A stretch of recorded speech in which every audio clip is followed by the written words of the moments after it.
Hello friends, welcome to my YouTube channel BSc PCM. Dear friends, आपका बहुत बहुत स्वागत है हमारे चैनल बीएससी पीसीएम में। हम आज की इस वीडियो में बात करने वाले हैं बीएससी सेकेंड ईयर के चैप्टर इलेक्ट्रोस्टैटिक्स। इसके कुछ ऑब्जेक्टिव टाइप क्वेश्चन करेंगे हम। जैसे कि हमारा एक अगली सीरीज टूल ओपन हो चुकी है, उसके अकॉर्डिंग हम नया क्वेश्चन देखते हैं। क्वेश्चन नंबर 4 देखिए, the relationship between the absolute permittivity epsilon and relative permittivity epsilon R of the medium and the permittivity of free space epsilon is. तो इसका सीधा सा फॉर्मूला होता है epsilon equal to epsilon naught into epsilon R. Okay friends, जैसे कि देखिए epsilon R जो होता है इसे हम रिलेटिविटी परमिटिविटी ऑफ मीडियम बोलते हैं, और इसे ही हम डाइलेक्ट्रिक कांस्टेंट भी बोलते हैं। क्या बोलते हैं? Dielectric constant. इसे ही डाइलेक्ट्रिक कांस्टेंट भी कहते हैं।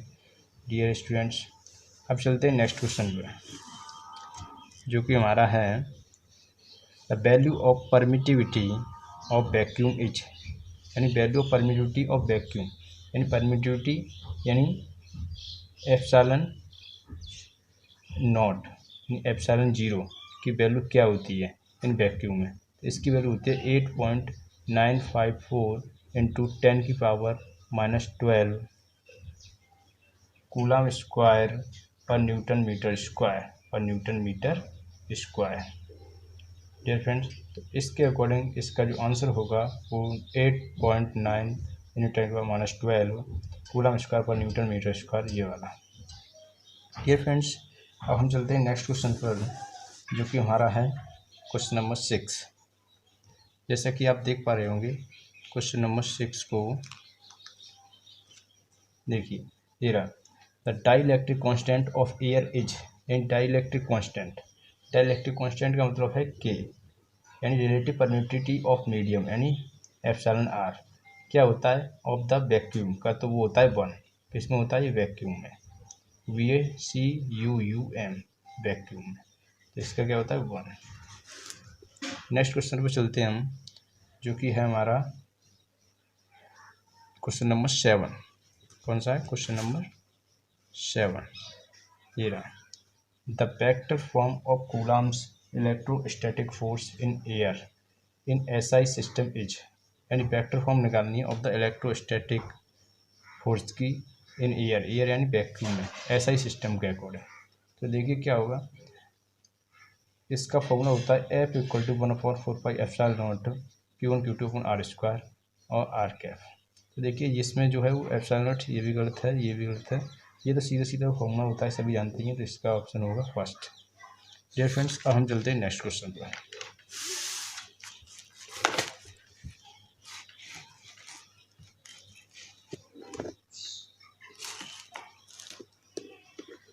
डियर फ्रेंड्स, हमारा नेक्स्ट क्वेश्चन है question number 8। If the distance between two charge is halved the force acting between them becomes. यानी if distance between two charge is half, यानी distance between two charge, दो चार्जों के बीच की distance half कर दी जाती है। The force acting between them become, तो उनके बीच में जो फोर्स कार्य करेगा वो कितना होगा। यानी पहले जो डिस्टेंस थी वो थी r, बाद में r/2 कर दी जाती है। तो उसके फोर्स पर इफेक्ट क्या पड़ेगा, यानी फोर्स जो है वो जब दो चार्जों के बीच में फोर्स लगता है वो किसके प्रोपोर्शनल होता है? Inversely proportional of R square. तो हम यहाँ पर रखते हैं जब R स्क्वायर, यानी जब R थी तो R स्क्वायर आएगा, और जब हाफ हो जाएगी तो फोर्स क्या हो जाएगा? 1/R/2 का होल स्क्वायर। यानी इसे जब हम सॉल्व करेंगे तो ये हो जाएगा 1/R²/4। इसे जब ऊपर ले आएंगे तो ये हो जाएगा 4/R²। यानी यहाँ पर जो F होगा वो डायरेक्टली प्रोपोर्शनल हो जाएगा 4/R²। यानी पहले से जो फोर्स है वो क्या हो जाएगा? 4 टाइम्स इट्स प्रीवियस वैल्यू। यानी अपने से कितना हो जाएगा? 4 टाइम्स हो जाएगा। देख रहे हैं आप, यहाँ से देख सकते हैं 4 टाइम्स हो गया। डियर फ्रेंड्स, अब हम चलते हैं नेक्स्ट क्वेश्चन पर। जो है क्वेश्चन नंबर 9। इस क्वेश्चन नंबर 9 में क्या है, 3 point charge 4q, q and q are placed on a straight line, the respectively at distance 0, L/2 and L. If the resultant force on q is 0, the value of q will be, तो value of q क्या होगी। तो देखिए 3 point charge हैं जो रखे हुए हैं स्ट्रेट लाइन में, यानी इस प्रकार रखे हुए हैं 3 पॉइंट चार्ज। पहला है 4q, वो जीरो डिस्टेंस यानी ये जीरो हो गई। एक है जब ये पूरी एल होगी यहाँ से यहाँ तक की, तो तो एल कहाँ, हाफ एल कहाँ से कहाँ तक हो जाएगी, यहाँ तक, L/2। तो L/2 पर क्या रखा हुआ है, अकॉर्डिंग टू इस L/2 पर रखा हुआ है Q है, और एंड L पर रखा हुआ है Q एट अ डिस्टेंस इस पर। If the resultant force on Q is zero, if Q इस पर जो फोर्स की बात की जाए वो जीरो है, तो value of Q will be, value of Q क्या होगी। तो डियर फ्रेंड्स, इस क्वेश्चन को करने का बहुत ही सिंपल तरीका है कि इससे ये 4q चार्ज के द्वारा लगा हुआ बल इस पर इस डायरेक्शन में होगा और इसके द्वारा भी लगा हुआ बल इस डायरेक्शन में, तो दोनों ही फोर्स ऐड कर दिए जाएंगे और उसके बाद उसको जीरो के इक्वल रख दिया जाएगा। तो देखिए कैसे करते हैं, जब इसके द्वारा जो बल लगता है उसे मान लेते हैं F1, यानी F4q के द्वारा जो लगता है उसे F1 मान लेते हैं। FQ के द्वारा, F कैपिटल Q के द्वारा जो लगता है उसे हम F2 मान लेते हैं। डियर फ्रेंड्स, अब इसे कैसे करते हैं, F1 निकालते हैं हम। तो F1 कैसे निकलेगा, 1/4, जैसे कि आप सभी जानते हैं 1/4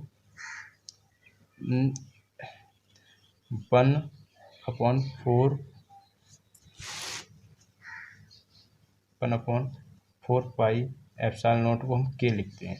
तो यहाँ के लिख सकते हैं के, क्योंकि ये कांस्टेंट होता है एक तरह से, इसलिए इसे हम के भी लिख सकते हैं, नो प्रॉब्लम। ये के वो डाइलेक्ट्रिक कांस्टेंट वाला नहीं है, इसे एक कांस्टेंट के है ये ओनली, ओके, ये इसकी वैल्यू है बस। तो ये क्या होता है Q1 यानी Q1 Q2 अपॉन R²। तो 4Q और Q क्या हो जाएगा, Q² अपॉन डिस्टेंस क्या है L, तो L²। ये हो गया F1। F2 निकालते हैं तो वो क्या हो जाएगा डियर स्टूडेंट्स, F2 निकालेंगे तो वो होगा हमारा Q1 Q2 अपॉन R², के Q1 Q2 अपॉन R²। यहाँ से यहाँ तक की डिस्टेंस क्या थी, L/2, तो L/2 यानी L² अपॉन 4 आएगा, 4 का हम ऊपर कर देंगे तो यहाँ 4 आ जाएगा, ठीक है। अब इन दोनों फोर्स कैसे, दोनों सेम डायरेक्शन में, इसलिए इन दोनों क्या कर देंगे ऐड और इक्वल कर देंगे जीरो के। तो जब इन दोनों को हम ऐड करेंगे और जीरो के इक्वल करेंगे, ऐड करने के बाद इन दोनों को जीरो के इक्वल रख देंगे, उसके बाद क्या होगा, जैसे कि F1 प्लस F2 ऐड क्यों करेंगे, क्योंकि इनकी डायरेक्शन सेम है इसलिए। तो के यहाँ से कॉमन ले लेंगे 4kq, तो हम के कॉमन ले लेते हैं, के अपॉन L² कॉमन ले लेंगे, तो यहाँ क्या बचेगा 4q² प्लस 4q ये बचेगा, और ये किसके इक्वल कर देंगे, जीरो के। तो इसका इसमें डिवाइड करेंगे, जीरो हो जाएगा, लेकिन जो 4q² plus 4q equal to zero हो जाएगा। इस क्वेश्चन में हम मोस्टली पार्ट कर चुके थे क्वेश्चन का, बस थोड़ा सा ही रह गया था, यहाँ तक हो चुका था हमारा 4q² plus 4q equal to zero. तो इसको हमने क्या किया है, कि 4q² इक्वल टू, इसे इस तरफ कर दिया है, दूसरी तरफ कर दिया है इसे हमने, तो -4q, और इससे क्या हुआ है, कि हमारा जो 4q कट गया है और ये q बराबर होता है -q, यानी q इक्वल टू आएगा -q, इसलिए ऑप्शन नंबर हमारा जो है वो सही हुआ है -q। ओके, तो हम नेक्स्ट क्वेश्चन पे चलते हैं। जो हमारा क्वेश्चन है, at 3 corners of a square there are 3 equal charge if force between Q1 and Q2 is F12 and between Q1 and Q3 is F13, the ratio of magnitude of F12 and F13 will be। तो देखिए ये एक square था जो हमने square बनाया था इस प्रकार ये, और इसकी जो Q1 ये था, Q2 ये था, Q3 ये था, ठीक है। इन दोनों के बीच की दूरी a थी, इनके बीच की दूरी भी a थी, तो ये वाले √2a हो गई है। ठीक है, इन दोनों के बीच का जो फोर्स था वो F12 था। इन दोनों के बीच का जो फोर्स था Q1 और Q3 के बीच का, ये Q3 है, जो वो F13 था। दोनों निकाल लिए हमने। F12 आ गया K Q1 Q2 upon a², और जो F13 आ गया वो K Q1 Q2 Q3 upon 2a²। क्या आ गया 2a², क्योंकि ये √2 था तो 2a²। और K जो है हमारा 1/4πε0 ये होता है, ये सभी जानते हैं। उसके बाद हमने इनका रेशियो निकाल लिया F12 अपॉन F13। तो इसका ये K Q1 Q2 upon a² upon K Q1 Q3 upon 2a²। और जो Q1 Q2 है ये मैग्नीट्यूड में सभी सेम है, इसलिए ये कट जाएंगे आसानी से। और ये बचेगा 1/, यहाँ 1 होएगा, 1/2 हो जाएगा, तो ये ऊपर पहुँच जाएगा, क्योंकि 1/4 तो मतलब मल्टीप्लाई होता है ना, ये मल्टीप्लाई वाला रूल, तो उसके अकॉर्डिंग ये 1:2 में आएगा। क्या आएगा 1:2। इसे आप सॉल्व कर सकते हैं अपनी आसानी से, कोई ज़्यादा टफ नहीं है ये। ठीक है, नेक्स्ट क्वेश्चन था हमारा 2 identical sphere carrying charge +q and -q are kept at some distance, a force F acts between them if a uniform charge sphere with charge +q is placed between them, the force acting on it will be. तो इनमें force जो होगा वो क्या होगा। तो देखिए, दो चार्ज की बात कर रहा है ये, एक +q -q, दो चार्ज रखे हुए और उनके बीच में एक और चार्ज रख देते हैं मिला करके, उनके बिटवीन में, कहाँ उनके जस्ट मध्य बिल्कुल बीच में आके। तो जो उन पर जो फोर्स लगेगा, जो हम नया चार्ज लेके आए हैं +q, ये क्या है charge q is placed between them, तो उस पर जो फोर्स लगेगा वो क्या होगा और कितना होगा, किस डायरेक्शन में होगा, कितना होगा, ये पूछा है इसने। तो देखिए, इसकी वजह से जो फोर्स लगेगा वो भी इस तरफ होगा, और जो इसकी वजह से लगेगा वो भी इस तरफ, क्योंकि ये दोनों चार्ज सेम आयन के हैं, यानी सेम पॉजिटिव आयन है, पॉजिटिव साइन है इन दोनों पे। तो इसकी वजह से क्या होगा, दोनों रिपल्सन करेंगे। इन दोनों की, ये दोनों कैसे हैं, अपोजिट साइन वाले हैं, तो इसलिए क्या करेंगे, अट्रैक्शन करेंगे। जब ये दोनों अट्रैक्शन करेंगे यानी दोनों की डायरेक्शन सेम है, इसलिए फोर्स क्या हो जाएंगे, ऐड हो जाएंगे। और ये फोर्स निकाल लेते हैं, तो K Q², क्योंकि Q है तो Q², और इनकी जो पूरी डिस्टेंस मान ली थी हमने A, क्या थी, पूरी डिस्टेंस थी A, तो इनके बीच की आधी डिस्टेंस क्या होगी, a/2, क्या हो जाएगी a/2। तो यहाँ से a/2 दे दिया (²/4), इस प्रकार F2, हाँ इन दोनों का फोर्स का नाम दे दिया था, एक का F1 और एक का F2। ठीक है, जब इन दोनों को निकालेंगे तो ये F2 बराबर Q²/a²/4। ठीक है, ये F1 और F2 दोनों सेम फोर्स थे, इसलिए क्या होगा, इनका रिजल्टेंट फोर्स निकालते हैं हम। क्या करते हैं, रिजल्टेंट फोर्स निकालते हैं। जब रिजल्टेंट फोर्स निकालेंगे तो क्या फॉर्मूला होता है, F जिसे रिजल्टेंट फोर्स क्या बोलते हैं, FR, F1 का स्क्वायर प्लस F2 का square plus 2F1 F2 cos theta. जब दोनों जो एक सेम डायरेक्शन में, तो इन दोनों के बीच का एंगल क्या होगा, 0। तो cos 0 की वैल्यू इनकी क्या होती है, 1। तो क्या होती है 1, तो क्या, और इनकी हम रख देते हैं वैल्यू, क्योंकि देखिए ये तो सभी का सेम ही है, ये पार्ट सेम है, इसको मान लेते हैं F, माना हमने F। ठीक है, अब जब 4F² यानी 16, 16F², ये भी 16F², और 16 × 16 क्या हो जाएगा, मतलब 4F × 4F, तो क्या हो जाएगा, 4 4 जा 16, और 16 2 जा 32, और 32 और 32 ये तो 64 हो गए। 64F², जब इसे इसका रूट से निकालेंगे हम बाहर, तो क्या हो जाएगा हमारा, 8F हो जाएगा, जो किसकी तरफ होगा, -q की तरफ, क्योंकि यहाँ से देख सकते हैं डायरेक्ट से -q, इसलिए ऑप्शन हो जाएगा अपना C। ठीक है, नेक्स्ट क्वेश्चन है हमारा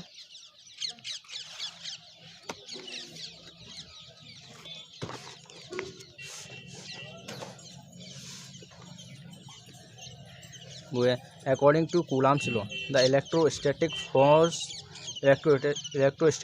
बिटवीन द टू चार्ज, क्या होता है, इज इन्वर्सली प्रोपोर्शनल होता है प्रोडक्ट ऑफ चार्ज के, या इन्वर्सली प्रोपोर्शनल होता है to the square of distance between them, या proportional to the cube of distance between them, या फिर is proportional to the product of charge and distance between them. कौन सा सही है इसमें। तो हम सभी जानते हैं कि F = 1/4πε0 होता है, जो Q1 Q2 अपॉन r², यानी क्या होता है, F जो इन्वर्सली प्रोपोर्शनल होता है r² यानी डिस्टेंस बिटवीन देम। तो ये वाला ऑप्शन हमारा सही है। ठीक है, नेक्स्ट क्वेश्चन है हमारा the ratio of electric and gravitational force between two protons is, दो प्रोटॉन्स के बीच में जो इलेक्ट्रिक यानी इलेक्ट्रोस्टैटिक एंड ग्रेविटेशनल फोर्स का रेशियो होता है वो क्या होता है, ये सभी जानते हैं कि 10⁻36 रेशियो 1 होता है। वाला ऑप्शन ये वाला सही हो गया। ठीक है, अब ये हमारा एक और इलेक्ट्रिक फील्ड के बीच का रिलेशन है electric field equal to F upon Q naught is valid only when. ये वैलिड होता है कब, जब क्यू जो टेंस करता है जीरो की तरफ तब होता है, या क्यू टेंस करता है इन्फिनिटी की तरफ तब होता है वैलिड, या फिर Q can not have only value, कि क्यू केवल वैल्यू रखता है तब क्या होता है, तब ये वैलिड होता है। इसका आंसर है क्यू जब टेंस करता है जीरो की तरफ तब ये क्या होता है, वैलिड होता है। फॉर्मूला कौन सा, E equal to F upon Q naught, जबकि इसमें इस कंडीशन में क्या होता है, इसमें होता है क्यू नॉट जो है वो टेंस करता है जीरो की तरफ। ओके, नेक्स्ट क्वेश्चन की तरफ चलते हैं हम। ये हमारा क्वेश्चन नंबर 15 है। कौन सा है, question number 15। The unit of electric field intensity is, unit of electric field intensity क्या होती है, and E equal to F upon Q होता है, क्योंकि अभी पिछली पढ़ाई तो एफ का क्या होता है न्यूटन और क्यू का क्या होता है कूलाम, तो न्यूटन पर कूलाम, इसलिए आंसर होगा इसका न्यूटन पर कूलाम। ठीक है, ये क्वेश्चन सभी बहुत ही इंपॉर्टेंट हैं, क्योंकि ये कहीं ना कहीं किसी न किसी यूनिवर्सिटी में प्रीवियस ईयर में आए हुए क्वेश्चन हैं ये सभी, इसलिए आप इन्हें छोड़ें ना, बिल्कुल भी ना छोड़ें, स्किप करने की कोशिश ना करें, एवरी क्वेश्चन को अटेंड करने की कोशिश करें। Okay, the force acting on a +2 microcoulomb charge in an electric field is 10⁻³ Newton. The intensity of electric field will be, यानी देखिए the force acting on A 2 microcoulomb, यानी फोर्स, यानी देखिए क्यू क्या दे रहा है, इसमें क्यू दे रहा है, क्यू यानी यूनिट से पता कर सकते हैं हम कि क्यू बराबर क्या है, +2 माइक्रोकूलम। ठीक है, इसे हमने क्या किया, कूलम में कन्वर्ट कर दिया, कैसे कर दिया, 10⁻⁻6 का मल्टीप्लाई कर दिया तो ये कूलम में कन्वर्ट हो गया। एफ हमारा यहाँ से दे रहा था कितना, 10⁻³ newton, equal to F upon Q formula होता है, इसे रख देंगे हम और यहाँ से सॉल्व कर लेंगे, बस कैलकुलेशन है। इसका आंसर आ रहा है 500 न्यूटन पर कूलम। ठीक है, ये क्या इलेक्ट्रिक फील्ड इंटेंसिटी है, इसकी क्या electric field intensity. Next question है हमारा क्वेश्चन नंबर 17। क्वेश्चन नंबर 17 में क्या है, the point charge due to which the intensity of electric field at distance 30 centimetre is 2 newton per coulomb will be, यानी यहाँ पॉइंट चार्ज यानी Q उसने पूछा है, आर हमारी दे रहा है 30 सेंटीमीटर, इसे हमने क्या किया है मीटर पर सेकंड, मीटर में कन्वर्ट कर दिया 0.3 मीटर। ठीक है, इक्वल टू क्या, मतलब इलेक्ट्रिक फील्ड इंटेंसिटी क्या दे रहा है 2 न्यूटन पर कूलम। ठीक है, इसका जो फॉर्मूला होता है सीधे सभी जानते हैं, equal to 1/4πε0 q upon r square, बस ये हमारा 2 दे रहा है और यानी के ये होता है के 1/4πε0 क्या होता है 1/4πε0 क्या होता है, इसकी वैल्यू होती है 9 × 10⁹, ये कांस्टेंट होता है, इसकी वैल्यू ये होती है कांस्टेंट ही, इसे हमने यहाँ रख दिया। अब क्यू निकालना था और डिस्टेंस हमारी दिया था 0, डिस्टेंस का स्क्वायर कर देंगे क्योंकि 0.3 है ना, 0.3 है, इसका स्क्वायर का 0.09 हो गया। इससे 9 से हमने काटे तो 0.01 टाइम कट गया। अब देखिए 0.01 जो होता है इसे 10⁻² रख सकते हैं हम, क्या लिख सकते हैं इसे 10⁻²। अब 10⁻² लिख सकते हैं, तो जब ये यहाँ से ऊपर चला जाएगा तो ये 10⁹ है, तो 10 क्या हो जाएगा 11 × क्यू, और जब ये इस तरफ यहाँ पर ये मल्टीप्लाई इस तरफ गुणा कर देंगे तो क्या हो जाएगा क्यू बराबर क्या 2 × 10⁻11 कूलम। ऐसे आप क्वेश्चन बड़ा सिंपल था, आप देख सकते हैं आराम से इसका, इसलिए इसका आंसर होगा 2 × 10⁻11 कूलम। ओके, नेक्स्ट क्वेश्चन की तरफ चलते हैं हम। 1 मिनट वेट करना डियर स्टूडेंट्स।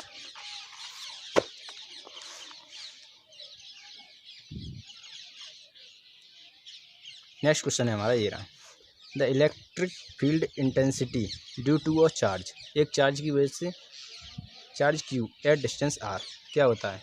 देखिए इलेक्ट्रिक फील्ड इंटेंसिटी यानी इलेक्ट्रिक फील्ड इंटेंसिटी फॉर्मूला क्या होता है 1/4πε0 क्यू अपॉन आर स्क्वायर, क्या होता है क्यू अपॉन आर स्क्वायर, यानी इलेक्ट्रिक फील्ड इंटेंसिटी यानी इलेक्ट्रिक फील्ड इंटेंसिटी होती है वो क्या होती है इन्वर्सली प्रोपोर्शनल आर स्क्वायर, तो क्या inversely proportional to R square. बहुत सिंपल क्वेश्चन था ये, तो डायरेक्ट फॉर्मूले पे बेस्ड था बस, इसलिए मैं कह रहा हूँ ये फ्रेंड्स, आप किसी भी पूरे इलेक्ट्रोस्टैटिक्स में कोई भी चैप्टर का मतलब कोई सा भी फॉर्मूला हो उसे छोड़ के ना आए, हर एक फॉर्मूले को याद करके जाएँ कम से कम, उससे कम से कम 1 या मतलब 2 से क्वेश्चन ज़्यादा ही फंसेंगे। ओके, नेक्स्ट क्वेश्चन चलते। वैसे तो मैं मोस्टली पार्ट इसमें कवर करा ही दूँगा आपको, और इतनी टेंशन लेने की कोई ज़रूरत नहीं है आपको। ओके, चलिए नेक्स्ट क्वेश्चन चलते हैं। The force on a charge Q placed in a uniform electric field E will be, क्या होगा। तो देखिए ई इक्वल टू होता है एफ अपॉन क्यू, क्या होता है एफ अपॉन क्यू, और फोर्स होता है एफ इक्वल टू क्या हो जाएगा ए क्यू, बस ये रहा ऑप्शन अपना। नेक्स्ट क्वेश्चन हमारा, ए charge Q is divided in two parts, किस किस में, Q and Q-2, Q-Q, the Coulomb's repulsive force between them will be maximum when the ratio Q/Q is क्या होगा, तो वो सिंपल है ये, तो इसका रेशियो जो होगा वो 2 होगा, क्या होगा 2। ऐसे आप आसानी से देख सकते हैं, कोई प्रॉब्लम नहीं। ओके, नेक्स्ट क्वेश्चन की तरफ चलते हैं। क्वेश्चन नंबर 21, क्या है question number 21, the ratio of electrostatic and gravitational force between two electron. यहाँ वहाँ भी प्रोटॉन के बीच में था, यहाँ इलेक्ट्रॉन के बीच में है, क्या इलेक्ट्रॉन के बीच में इलेक्ट्रोस्टैटिक एंड ग्रेविटेशनल फोर्स का रेशियो बताइए। तो वो क्या होता है, इलेक्ट्रॉन के बीच में, टू इलेक्ट्रॉन के बीच में, तो 10⁻43/1 होता है। क्या होता है, 10⁻43/1। ओके डियर स्टूडेंट, 10⁻43/1 होता है इतनी। और यही इसी जगह अगर कोई पूछे electron and 1 electron and 1 proton के बीच का पूछा जाए, क्या electrostatic and gravitational force ratio हो जाएगी, तो वो क्या हो जाएगा 10⁻39/1, 39/1। ओके, नेक्स्ट क्वेश्चन की तरफ चलते हैं, जो कि क्वेश्चन नंबर 23 है। क्या है क्वेश्चन नंबर 23 में क्या है, at the vertices A and B of an आइसोस्केल triangle ABC of side A, उसकी साइड क्या है, equal charge Q are placed, the magnitude of electric field at the point C will be. यानी magnitude of क्या पूछा है, उसका electric field का मैग्नीट्यूड बताइए। तो देखिए ये हमने एक क्या बना लिया, हमने आइसोस्केल ट्राइंगल, इसकी तीनों साइड्स क्या होती हैं, इक्वल होती हैं। तो ए साइड दे रखा है, तो यहाँ पर Q है, यहाँ पर A B पॉइंट है, वहाँ पर Q चार्ज है। इसकी वजह से जो चार्ज फोर्स लगेगा, इलेक्ट्रिक फील्ड बनेगा वो इस तरह बनेगा E2, इसकी वजह से बनेगा वो E1, ठीक है। और जो रिजल्टेंट इलेक्ट्रिक फील्ड होगा वो होगा ER, क्या होगा ER। डियर फ्रेंड्स, अब क्या करेंगे हम इसमें E1 निकाल लेंगे यहाँ से। तो क्या के तो हम जानते हैं क्या होता है, 1/4πε0, सभी जानते हैं। तो ये Q हो गया अपना ये चार्ज, Q/A², क्या है Q/A²। E2 क्या हो जाएगा, KQ/A², ये भी ना। तो हम ई रिजल्टेंट निकालना, तो ई रिजल्टेंट का फॉर्मूला क्या होता है, E1 का स्क्वायर प्लस E2 का square plus 2E1 into E2 into cos theta. देख सकते हैं यहाँ पर जो डायरेक्शन इनका जो एंगल है वो क्या है, जैसे कि ये वाला इक्वलेटर मतलब आइसोस्केल ट्राइंगल है हमारा, यानी तीनों साइड से इक्वल है। तो इसका मतलब क्या हुआ, इसका मतलब ये हुआ डियर फ्रेंड्स, तो सॉरी डियर फ्रेंड्स, ये आइसोस्केल ट्राइंगल है। आइसोस्केल ट्राइंगल का मतलब ये होता है कि इसकी दो साइड इक्वल होती हैं, तीसरी साइड इक्वल नहीं होगी, यानी ये दोनों साइड इक्वल हैं, तो इन दोनों साइड के सामने के एंगल भी कितने होंगे, इक्वल ही होंगे। ओके, तो डियर फ्रेंड्स, जब इन दोनों के साइड के एंगल इक्वल होंगे और ये वाला एंगल जो होगा वो होगा 60 डिग्री, क्योंकि ये साइड से इक्वल हैं। तो ये भी 60, ये भी 60, ये भी 60 का होगा, तो ये कितना होगा 60 डिग्री। और 60 डिग्री cos 60 की वैल्यू क्या होती है, 1/2। जब 1/2 की वैल्यू हम इसमें रख देते हैं 1/2, तो 2 से 2 कट जाएगा, अब क्या बचेगा। और देखिए जैसे कि हम जानते हैं E1 की वैल्यू और E2 की वैल्यू, दोनों की वैल्यू कैसी है, सेम है। जब दोनों की वैल्यू सेम है तो फिर क्या हो जाएगा, यहाँ पर जैसे कि हमने यहाँ पर रख दिया है 1/2, ए की वैल्यू इससे कट गया है, ठीक है। तो ये तीनों की वैल्यू सेम है, तो तीनों हो जाएगा, तो 3E², क्या है 3E²। इसे जब हम इससे बाहर निकालेंगे तो क्या हो जाएगा, √3E, और E की वैल्यू क्या है, Q/4πε0A²। बस इसमें रख दिए, तो इससे आंसर आ गया अपना ये वाला, ठीक है। नेक्स्ट क्वेश्चन की तरफ चलते हैं friends.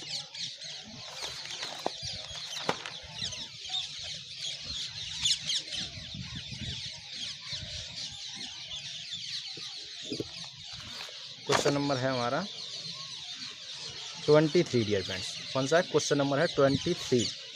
A charge Q placed at a midpoint between two large charge Q, the system of 3 charge will be equilibrium if।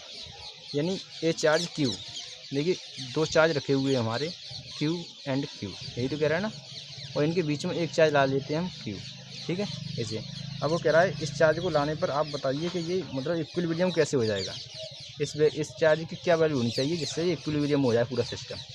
तो देखिए इसके लिए क्या होता है कि इसकी वजह से जो इस पे बल लगेगा, इसकी वजह से इस पे बल लगेगा हैं, और इसकी वजह से जो इस पे बल लगेगा है ना, दोनों का सम जो है क्या हो जाए, मतलब टोटल फोर्स जो है 0 हो जानी चाहिए। तो क्या हो जाएगा, तो ये होगा कि ये इसके जो वैल्यू निकल आएगी। तो देखिए कैसे निकालते हैं, इसकी वजह से जो फोर्स लग रहा है उसे F1 मान लेते हैं, और इसकी वजह से जो यानी क्यू, कैपिटल क्यू की वजह से जो लग रहा है फोर्स उसे F1, और स्मॉल क्यू की वजह से लग रहा है उसे F2। तो डियर फ्रेंड्स क्या होगा यहाँ पर हमारा, देखिए F1 की जो वैल्यू होगी वो हो जाएगी के Q Q Q Q Q तो क्यू स्क्वायर हो जाएगा। यहाँ से यहाँ तक की डिस्टेंस थी, हम मानते हैं ए, तो क्या हो जाएगा ए स्क्वायर। F2 की वैल्यू निकालेंगे तो यहाँ से यहाँ तक की डिस्टेंस क्या हो जाएगी A/2। तो क्या हो जाएगा के क्यू क्यू अपॉन ए स्क्वायर अपॉन 4 होगा, और 4 को इससे मल्टीप्लाई कर देंगे क्या आ जाएगा, यहाँ आ जाएगा 4। ठीक है, इन दोनों एक ही डायरेक्शन में, इसलिए क्या हो जाएंगे, ऐड हो जाएंगे, F1 प्लस F2। और ये टोटल फोर्स होगा वो क्या हो जाएगा 0। तो क्योंकि 0 होगा तभी तो जाके इक्विलिब्रियम में होंगे ना। हाँ, तो देखिए क्या होगा कि हम क्या करते हैं, दोनों को ऐड करते हैं और 0 बराबर कर देते हैं, तो के कॉमन आ जाता है यहाँ पर, क्यू अपॉन ए स्क्वायर, ये सभी कॉमन आ जाते हैं इतने पार्ट। और क्या होता है डियर फ्रेंड्स कि हम यहाँ से क्या कर सकते हैं, क्यू प्लस 4 के ले लिया, ये लिया 4 क्यू, इतना पार्ट हमारा रह गया यहाँ पर, और इक्वल टू 0। तो इसे हम 0 से डिवाइड करते हैं, 0 चला जाएगा, क्या हो जाएगा क्यू प्लस 4q बराबर 0 है। तो यहाँ से क्यू की वैल्यू क्या आएगी, माइनस के क्यू अपॉन 4। ओके, तो ये होगा, ये होना चाहिए क्यू का पार्ट, क्यू की जो वैल्यू है वो माइनस क्यू अपॉन 4 होनी चाहिए। तो सिस्टम किस में हो जाएगा, इक्विलिब्रियम में हो जाएगा। ओके, नेक्स्ट में for the conservative electric field E, conservative electric field ई के लिए क्या होना चाहिए ये फ्रेंड्स, कौन से इसमें जो रिलेशन है वो सही है। डिफरेंस वो रिलेशन है हमारा curl E vector equal to क्या होता है 0। तो इसमें क्या होगा, कंजर्वेटिव इलेक्ट्रिक फील्ड के लिए क्या होता है, ट्रू होता है। ठीक है, तो नंबर है हमारा 26, कितना 26 क्वेश्चन है। At each of 4 corners of a square of side 1 metre equal charge Q is placed, the potential at its centre will be, यानी उसके सेंटर पर जो पोटेंशियल होगा वो क्या होगा। तो डियर फ्रेंड्स इसका जो पोटेंशियल का फॉर्मूला होता है वो होता है क्या, देखिए 4 कॉर्नर्स ऑफ ए स्क्वायर, एक स्क्वायर है, स्क्वायर बना लेते हैं जरा, इसके 4 कॉर्नर पर क्या चार्ज रखा हुआ है, क्यू क्यू क्यू क्यू, इसकी साइड है 1 1 1। ठीक है, स्क्वायर है। अब क्या कह रहा है, potential at its centre will B, इसके सेंटर पोटेंशियल यहाँ पर हो जाए इसमें, तो इसकी वजह से जो पोटेंशियल लगा वो इस तरफ होगा, इसकी वजह से वो इस तरफ होगा, और इसकी वजह से जो होगा वो इस तरफ होगा, इस तरफ होगा, यानी मतलब पोटेंशियल इस जगह पूछा है इसने, इस जगह क्या पूछा, इस पॉइंट पर पूछा है। तो डिफरेंस इस पॉइंट पर जो पोटेंशियल होगा वो इस डिस्टेंस पर डिपेंड करेगा, इस डिस्टेंस पर, इस डिस्टेंस पर, इस डिस्टेंस पर। इस प्रकार इसका जो ऑप्शन नंबर या आंसर होगा वो होगा हमारा क्यू अपॉन 4πε0। क्या हो जाएगा, क्यू अपॉन 4πε0, ये वाला ऑप्शन होगा इसका। ओके, आप चेक कर लेना आराम से, कोई नो प्रॉब्लम, कोई भी नहीं है।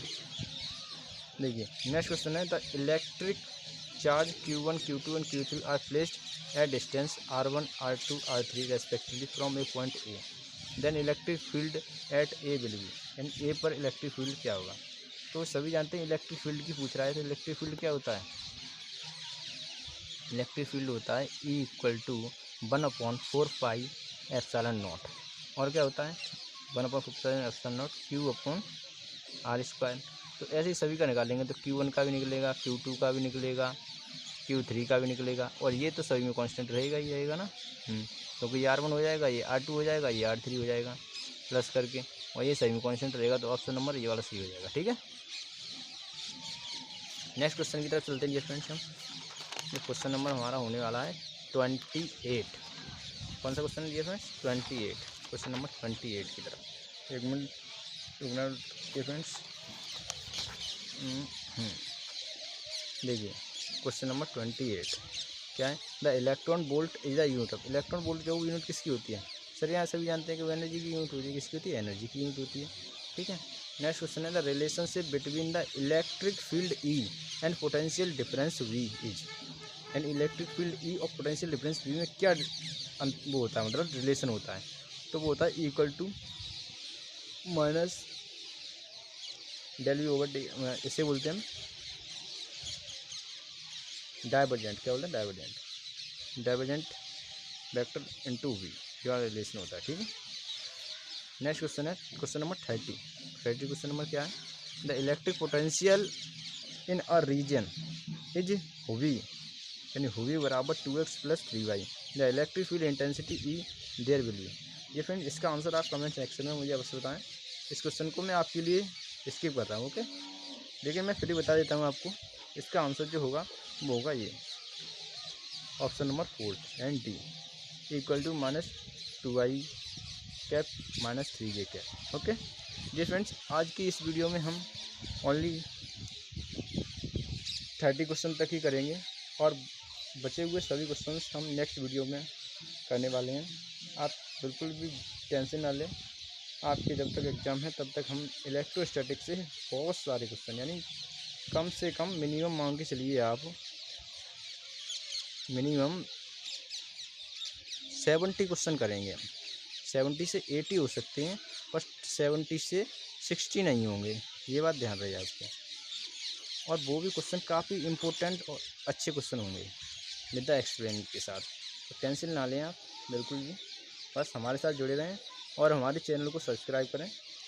हमारे चैनल से जुड़ने के लिए हमारे चैनल को सब्सक्राइब करें और हमारे बेल आइकन को भी प्रेस कर दें, ताकि हम आने वाली सभी वीडियो का नोटिफिकेशन आपको समय से मिलता रहे।